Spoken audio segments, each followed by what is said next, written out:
એ આપણી માન્યતા ખોટી છે. અને જેને નાનપણથી ભગવાનનું નામ નથી લીધું, અંતમાં એ ક્યારે નામ આવે નહીં. પહેલેથી જ શરૂઆતથી જ જેને ભગવાનનું સ્મરણ કર્યું છે, પરમાત્માનું સાનિધ્ય સાધ્યું છે, ભગવાનને ભજ્યા છે, નારાયણની માળા કરી છે, રામના જપ કર્યા છે, મહાદેવજીનો અભિષેક કર્યો છે, જગદંબાની સ્તુતિ કરી છે, એ બધું પહેલેથી. બાકી તો જ્યારે મોડું થઈ જાય, સમય પૂરો થઈ જાય.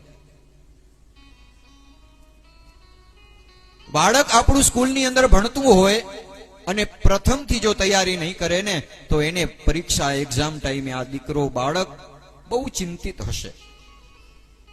એવી રીતના આપણે પણ અંત સમય સુધારવા માટે પહેલેથી જ તૈયારી કરવી પડશે.